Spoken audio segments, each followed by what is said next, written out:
Hey, welcome back. And this week I'm going to do my overall January check-in, show you some big points that I've learned over the course of January, and let you know where I'm currently up to in my weight loss journey for getting lean in 2019.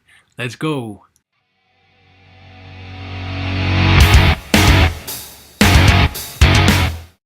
You'll have been following me now for this is the fifth week going into the check-ins. And if you watched a few of the episodes back there, then feel free to drop a like on this video because then I know that you're watching and that you're enjoying these videos. You'll notice that today I am coming at you from a bit more of a comfortable situation here. I thought I'd change up the positions in the house and I'd come at you from the boudoir, from the bed. Yeah, why not? And let's get into it. So, over January, I lost in total 5 kilogram, which is 11 pounds. And you know what? I am super happy with that because it was just easy, really. Apart from that, like 1 week where I went too low calorie, but then I made up for that with like the little cheat weekend that I had. That was kind of like the hardest time, but otherwise, it's kind of like being a bit effortless. It's been good, which is what weight loss should be, because you got to have fun with that, haven't you? Because if you're like currently trying to diet and you started this like January 1st and you're currently like torturing yourself by eating salads every day and like skipping like all the foods that you love, you have not touched a piece of chocolate in a month, then like almost well done, but at the same time kind of you're making it harder than what it really needs to be. And throughout that time, I believe I've put on a little bit of muscle, but at the same time, I'm losing body fat, so you kind of look more musclier anyway. But my strength's going up in the gym, which would mean that I am building muscle too. And the check-in photo that you will have seen, 'cause you've probably come from Instagram to watch this, but the Sunday check-in photo that I put on for January just gone, you can actually see kind of the difference coming in now. So like you can see like a V shape coming in. Top of my abs are like coming out a little bit now, getting just more kind of definition overall. And when I'm in the gym and kind of like get a bit of a pump on, that's when you really see it, like the veins are coming out now. Overall, kind of 4 weeks progress since like beginning of January. Really, really good. Enjoying it. The diet now, I'm on 2,100 calories. I probably need to drop it down a little bit now. But I'm on like 2,100 calories, somewhere around there. And it's easy, really. I sent out an email today about last night, Sunday night. I wanted to, for some reason, I just really wanted macaroni cheese. So I make like this macaroni cheese with like, obviously macaroni cheese, chicken, and then sprinkled with like Doritos chili heat wave on top. Like, oh, you can thank me later for that one. And I really wanted it, and it's easy to kind of fit that in when you're eating the right way. So I kind of fasted longer than I normally would through the day, had like a small meal, and then had that big meal at night, followed by not one but 2 chocolate chip chunky shortbread squares. Oh man. Now I'm not saying that like I eat this like 7 days a week, but 1 day a week, yes, you can treat yourself. Why not? You're not here for a long time, you're here for a good time, aren't you? And if you're not treating yourself and you're just really not enjoying it, then you're just not going to last. Because for most of my audience, so I can imagine for you right now, you're not here to kind of get on stage and like prance around in a tiny bikini or little banana pouches, whatever they're called. You're here to like drop a few pounds, right? You want to have like a decent body for when the summer comes round. You want to like maybe get your abs out, and for that process, you don't need to eat like a bodybuilder. You don't need to be taking Tupperwares of chicken and broccoli and rice and things everywhere. It's just not needed. If you want to get super shredded, then yes, like that is going to take more work. But even on the way to there, you don't need to do that. So like clients that I'm working with, like quite often, I don't go down that kind of route where I'm like, you need to eat clean, because I know that there's 2 things that's going to happen. If I say you need to eat clean, they're either going to eat clean and then at some point they're going to break and end up, I always use the Krispy Kreme reference because I just love them. They're going to end up breaking, going to Krispy Kreme, ordering 12 donuts and smashing 6, 7 in some sort of like sugar-filled donutty rage, and then all of a sudden we're looking at what, like 2,500 calories. Not good. Second thing they'll do is they will tell me they're eating clean, but secretly they'll be eating little bits here and there. So either way, it's not good, and it's just not sustainable. I like to, especially with online clients, I like to build in good habits while you're working with me, so that when you stop working with me, then good habits are like built in and ingrained, so that when you stop working with me, you keep the weight off, or even you can like how to lose weight or how to build a little bit of muscle and gain weight. That should be the beauty of like working with a coach, that you should kind of get an idea of how the process works as you're working through me. That's why when I write emails for my check-ins and things every week, there's a lot of detail in them emails, and I tell people why I'm doing something, because you need to know for the learning process, basically. And it just helps with understanding. Like if I drop some calories and they read that email and come away and like, oh man, I'm dropping another 100 calories. Whereas if I explain that we're dropping 100 calories because the weight loss isn't quite there and we just need to get that little extra, then that's like more of a motivation. Like, oh God, I need to hit that pound or something. Or if they are kind of cheating a little bit, they're like, oh man, now I need to really step up my game because he's reducing my calories because I'm cheating a little bit, and these extra calories are now meaning that my overall calorie goal is less. So yeah, that's kind of where I'm at calories wise. I'll drop them a little bit just in line with like my body fat as it's coming down now. I think I'm around 95, 96 kilogram now, so it's doing good. I think my goal weight is going to be around the 90 kilogram mark, so I've probably only got 5 kilogram left now to lose. My end goal is the back end of March, when I want to look super good, and then I'm just going to work to maintain that up into the summer, really. Maybe build a little muscle, but I'm not going to go crazy.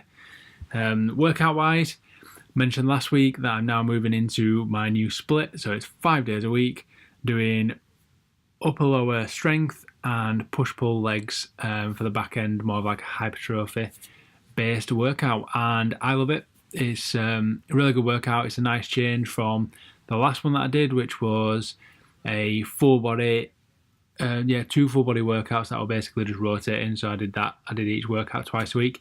Got a bit repetitive. I find it a bit boring, whereas going in there, smashing my 2 strength workouts, I really like doing that. It's quick, it's short, getting in there, really crushing some heavy weight, and then getting to change and do a completely different workout at the back end of the week. It just really mixes things up for me, especially when I'm going 5 days a week. If I was to repeat workouts, I'd probably get bored very quickly. So that works really well for me in that workout. Numbers wise, I'm still kind of in that stage where I'm adjusting. So an important thing to remember is that if you move from one workout to another, you don't want to quickly ramp up weight, because that's when injuries can come in. So I came from a full body workout that I used to kind of build like my joint strength and things back in preparation for moving into this. So because I've not been smashing like really heavy bench presses, squats, that kind of stuff, then you need to have like still a bit of a period where you're moving into lifting heavy. So even though I'm doing 2 strength days for upper and lower, you still need to keep control of your weights and not push too hard too quickly, because that's when you can get all sorts of tears and injuries and things. And I don't want that for you, because we're all here to have a bit of fun, lose a bit of weight, and look good. So that's one thing to keep in mind. The other big game changer that I have found over the last week was finally hitting my steps. So I've talked about it for a little while now. I had that back problem, and then like other things like excuses basically came up, and finally last week, I hit my steps. I hit 6 days out of 7. There was only Saturday that I didn't hit my steps. But otherwise, I've just been walking back from the gym. Chloe's been taking the car, leaving me at the gym, and I walk back. 50 minutes walk back. But for me, it means that I get it done. It's first thing in the morning, and it just really works for me. Instead of driving back for 10-15 minutes and then having to go out for a 15-minute walk, I just do a 15-minute walk. So that's like saves me like that 15 minutes. That's the way I see it in my head. And yeah, just kind of like, it's a walk with a purpose rather than just kind of like, now if I've not walked, I just like put my shoes on and go out and just walk around the streets. Like, for me, I like to have a purpose, so having that walk back from the gym is really good for me. That, though, has been a big one. Like, I think that's why I've seen such a difference between last week and this week.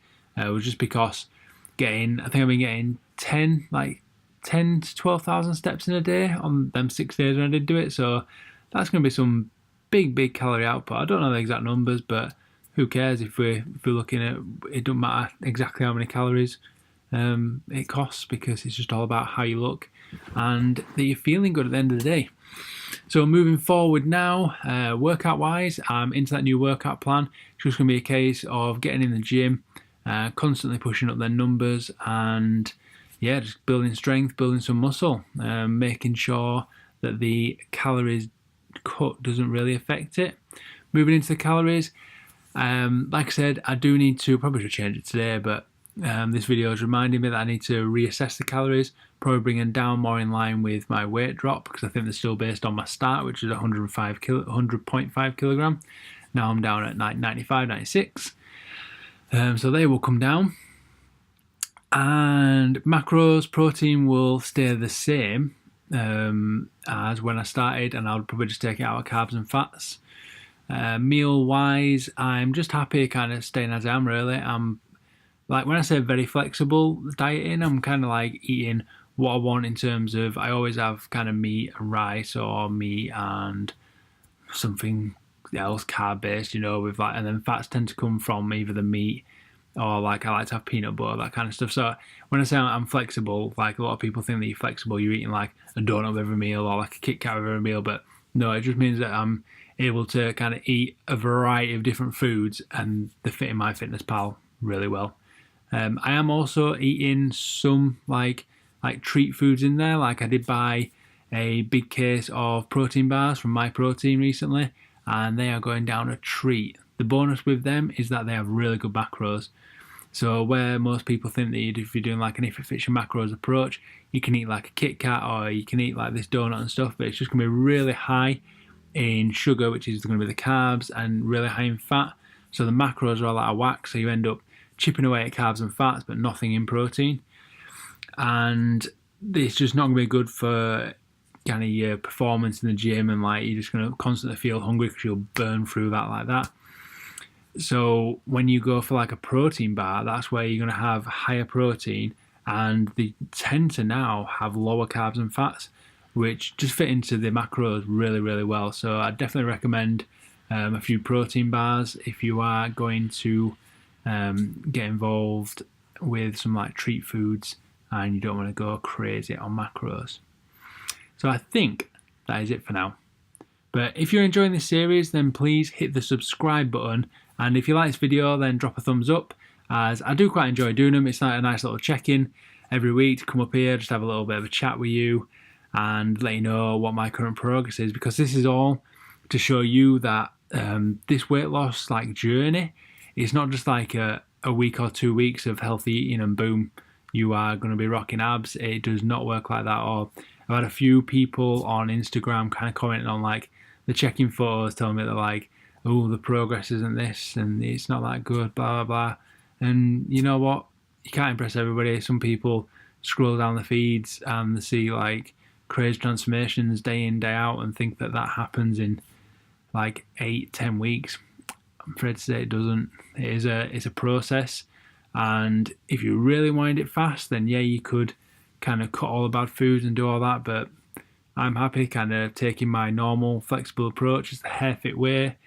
No crazy pressure, no massive like bad eating habits developed, all that kind of stuff, and we get to the end goal. That's why it's important, if you are looking to kind of get that summer body, or you want to kind of drop a few dress sizes for like a wedding in the summer, guys, you want to like get a nice fitting suit, then you give me as much time as possible. If you're looking to work with me in the online coaching, give me as much time as possible. So if you're wanting to get it done in the summer and you keep thinking, oh yeah, I need to message that guy and we'll get started, message me now. Let's get started now. Let's have an extra month or two, and then we can make the process easier, because the later you leave it, the more you got to sacrifice to hit them goals. So message me now, either at Harefit_ on Instagram, or you can email me at lee@harefit.com. Just put kind of coaching in the subject, and yeah, I'll get back to you as soon as, and we can see if you are a good fit to work together. So that's all for now, guys. Subscribe, like, even share it on Facebook. Go crazy. I'll speak to you soon. Bye.